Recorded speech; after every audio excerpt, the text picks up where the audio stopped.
Hello दोस्तों, तो कैसे हो यार आप लोग। आशा करते हैं आप लोग मस्त होंगे।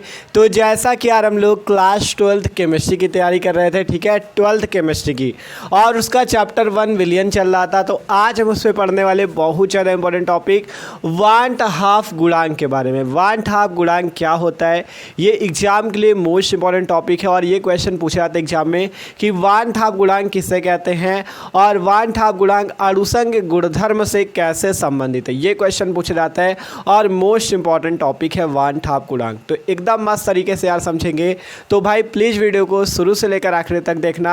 और अगर आप लोग चैनल पे नए हो यार, तो जो क्लास 12 केमिस्ट्री का चैप्टर 1 विलियन है, इसके जितने भी पहले के वीडियो आ चुके हैं उनको जरूर देख लेना, क्योंकि डिस्क्रिप्शन में प्लेलिस्ट आपको मिल जाएगी वहाँ पे, ठीक है। जैसे डिस्क्रिप्शन पे जाओगे प्लेलिस्ट मिल जाएगी क्लास 12 केमिस्ट्री की, उस पर सारे वीडियो अपलोड है, उनको जाके आप देख सकते हो और मस्त अपनी तैयारी कर सकते हो क्लास 12 केमिस्ट्री की, ठीक है। तो चलो बात करते हैं वांट हाफ गुणांक क्या होता है, ठीक है। तो यहाँ पे देख सकते हो हेडिंग लगी हुई है वांट हाफ गुणांक। तो देखो, अगर बात करें, हमने इससे पहले जितने भी अणुसंख्य गुणधर्म हैं, जिन्हें इंग्लिश में कॉलिगेटिव प्रॉपर्टीज कहते हैं, उनके बारे में पढ़ रखा है, ठीक है। अणुसंख्य गुणधर्म क्या क्या होते हैं एक बार समझ लो थोड़ा सा।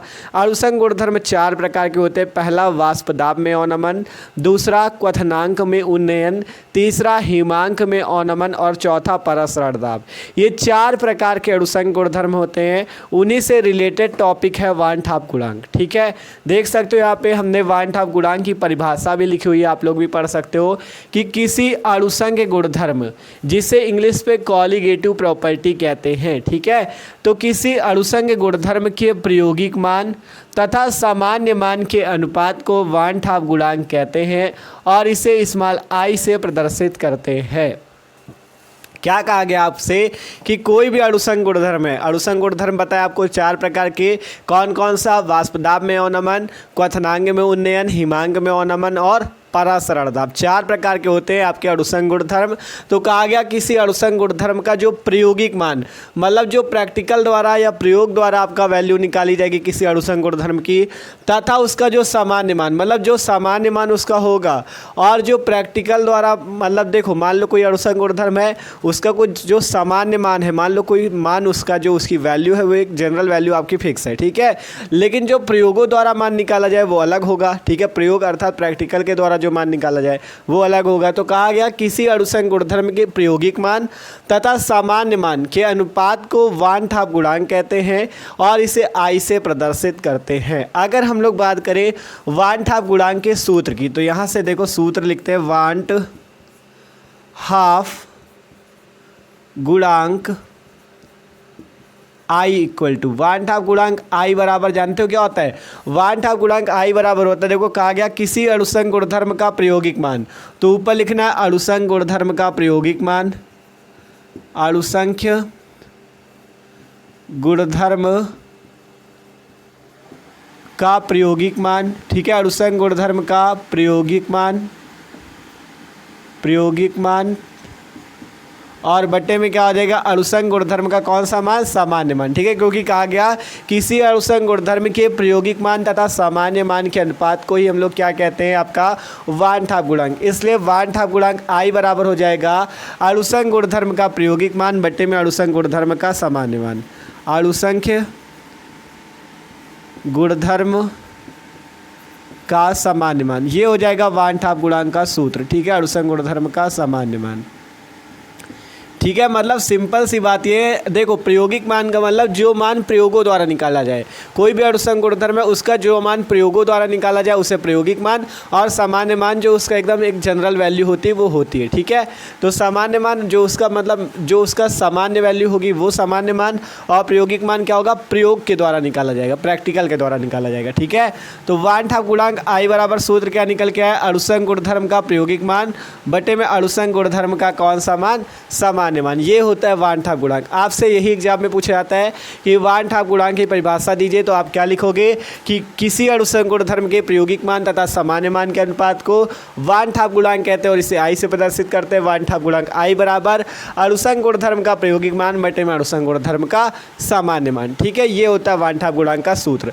आप देखो क्वेश्चन इस पे और ऐड करके एग्जाम में पूछा जाता है कि वांट हाफ गुणांक जो है अणुसंख्य गुणधर्म से कैसे संबंधित है। तो हमने आपसे कहा कि आपके पास 4 अणुसंग ऊर्ध्वम होते हैं, लिख सकते हो यहाँ पे कि ठीक है। देखो जैसे पहला अणुसंग ऊर्ध्वम, ठीक है, तो यहाँ से आप चाहे तो लिख लो कि 1/2 गुणांक, 1/2 गुणांक, हेडिंग लगा सकते हो, कॉपी पे लगा लेना, 1/2 गुणांक तथा अणुसंख्य गुणधर्म में संबंध, ठीक है, 1/2 गुणांक तथा अणुसंख्य गुणधर्म में संबंध, ठीक है। ये जितना बता रहे हैं आपको बहुत ज़्यादा इंपॉर्टेंट है, एग्जाम के लिए पूछा जाता है, ठीक है। 1/2 गुणांक तथा अणुसंख्य गुणधर्म में संबंध, ये हेडिंग लगा सकते हो आप लोग कॉपी पे, ठीक है। कॉपी पे यार एक एक पॉइंट नोट करते चला गो जो हम पढ़ाते चला गए, ठीक है। तो यहाँ पर से क्या हुआ, 1/2 गुणांक तथा अणुसंख्य गुणधर्म में संबंध की हेडिंग लग गई। अब हमने आपसे कहा कि आपके पास 4 अणुसंख्य गुणधर्म होते हैं।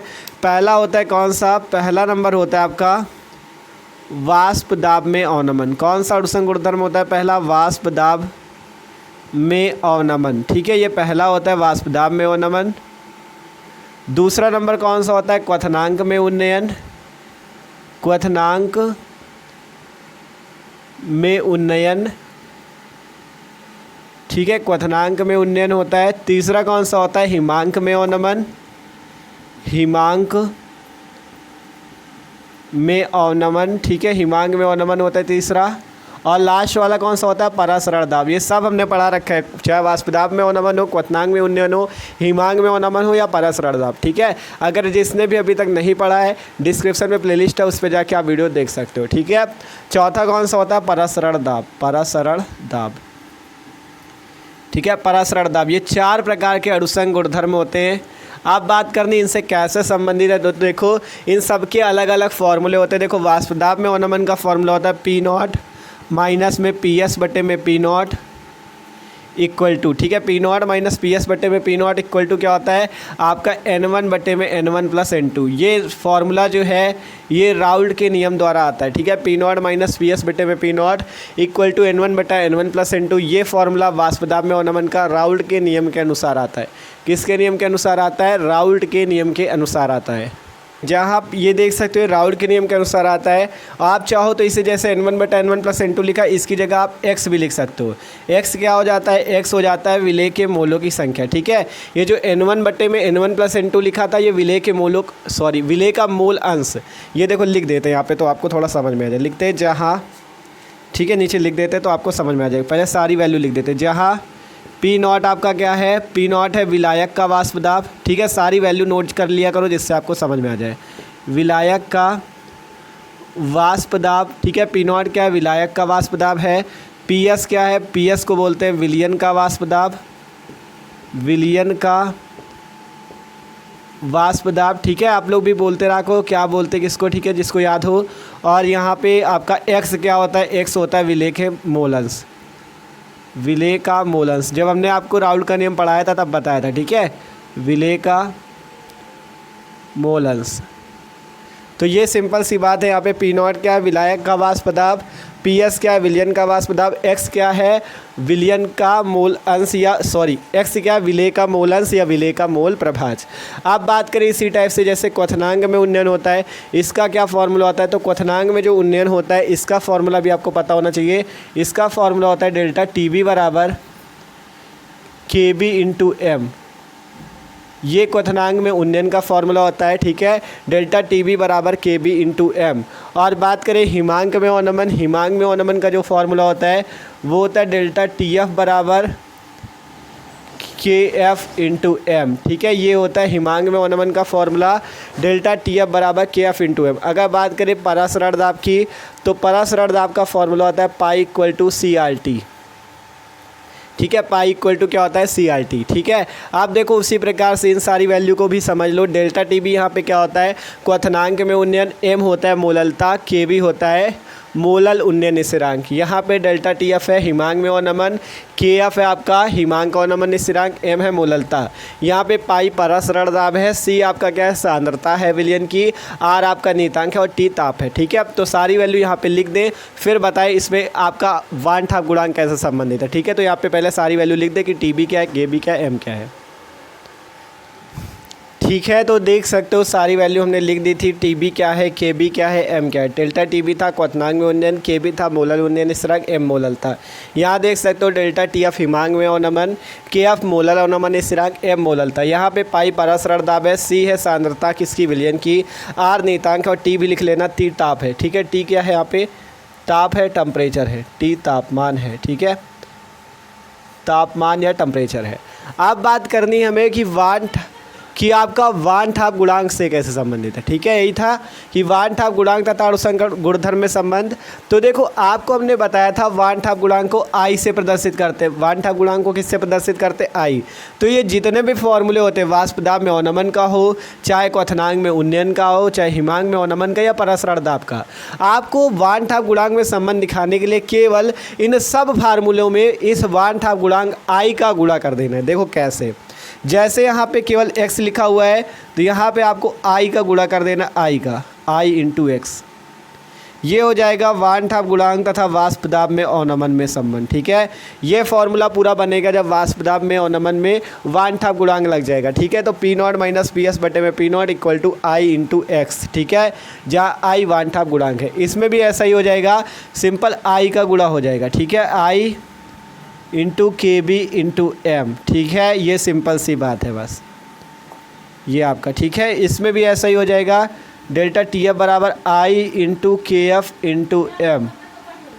ठीक है, डेल्टा टी एफ बराबर क्या हो जाएगा, आई इंटू के एफ इंटू एम। ठीक है, और इसी प्रकार से सेम इस पर हो जाएगा, pi equal to I into C into R T, I into C into R into T, या आई सी आर टी लिख दो ऐसे ही, आई सी आर टी। ठीक है, तो पाई इक्वल टू केवल सी आर टी था, तो यहाँ पे बस आई का गुणा हो गया, आई सी आर टी।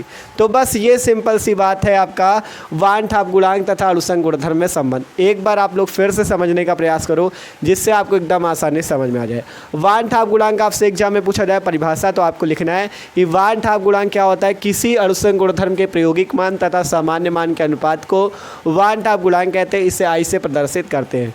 फॉर्मूला लिख देना, वान ठाप गुणांक आई बराबर अणुसंग गुणधर्म का प्रायोगिक मान बटे में अणुसंग गुणधर्म का सामान्य मान। ठीक है, अब बात आती वान ठाप गुणांक तथा अणुसंग गुणधर्म में संबंध। ठीक है, तो हमने आपको बताया 4 प्रकार के अणुसंग गुणधर्म होते हैं, वाष्प दाब में अवनमन हो गया, क्वथनांक में उन्नयन हो गया, हिमांक में अवनमन और परासरण दाब। सबके फॉर्मूले भी बताए आपको। अब जब वान ठाप गुणांक इस पे लगाना है तो आपको वान ठाप गुणांक का सब में गुणा कर लेना है। ठीक है, वान ठाप गुणांक दिखाना है ना, तो वान ठाप गुणांक का सभी फॉर्मूले में गुणा कर देना है। फॉर्मूला होता है P not minus P S बटे में P not equal to X, तो आई का गुणा कर लो, आई हो जाएगा वान ठाप गुणांक। ठीक है, delta T B equal to K B into M होता है, आई का गुणा यहाँ भी कर लो। ठीक है, तो ये आपका अणुसंग गुणधर्म था क्वथनांक में उन्नयन, और वान ठाप गुणांक में संबंध दिखाने के लिए केवल यहाँ पे आई का गुणा हुआ। फिर वैसे ही यहाँ पे भी आई का गुणा हो जाएगा, यहाँ पे भी आई का गुणा हो जाएगा। बस इतना ही आपको पेपर पे लिखना है। 3 नंबर का क्वेश्चन आता है या 5 नंबर का आता है तो आपको आसानी से मिल जाएगा। ठीक है, ज़्यादातर 3 नंबर का ही आता है ये क्वेश्चन, तो इंपॉर्टेंट बहुत ज़्यादा है। बस इतना ही आपको लिखना है। सबसे पहले इसकी परिभाषा, फिर हेडिंग लगा के कि वान ठाप गुणांक तथा अणुसंग गुणधर्म में संबंध दिखा के, पहला अणुसंग गुणधर्म होता है वाष्प दाब में अवनमन, ये फॉर्मूला लिख देना, क्या चीज़ क्या है वो लिख देना। फिर क्वथनांक में उन्नयन आपको लिख देना, डेल्टा टी बी क्या, के बी क्या, एम क्या है, हिमांक में अवनमन और परासरण दाब। ठीक है, इतना ही आपको लिखना है। ठीक है, देख सकते हो पूरा। तो आशा करते हैं यार आपको वीडियो अच्छा लगा होगा और पूरा समझ में भी आया होगा। ठीक है, इतना ही मेन चीज़ जो है यही लिखा जाता है। ठीक है, पेपर पे। तो यार वीडियो अच्छा लगा हो भाई तो लाइक कर लो, और चैनल पे ना हो तो यार सब्सक्राइब कर लो। ठीक है, और यार कमेंट करके ज़रूर बताना कि वीडियो आपको कैसा लगा। ठीक है, डिस्क्रिप्शन पे एक बार प्लेलिस्ट जरूर चेक करो, उसमें हमने पूरा जो केमिस्ट्री का चैप्टर 1 है आपका विलियन, उसको पूरा करा रखा है। ठीक है, ये इसका वैसे ही आपका लास्ट टॉपिक ही था वान ठाप गुणांक। ठीक है, और जितने भी परासरण दाब, मोलरता, मोललता, मोलंस, हिमांक में अवनमन, क्वथनांक में उन्नयन, राउल्ट का नियम आपका हो गया, और हेनरी का नियम, ये सारे टॉपिक हमने कंप्लीट करा रखे हैं। तो डिस्क्रिप्शन में प्लेलिस्ट है, उसको एक बार जाके ज़रूर देखो और उसके सारे वीडियो से अपनी पढ़ाई करो। ठीक है, तो okay, thanks for watching this video. मिलते हैं इसके अगले वीडियो पे।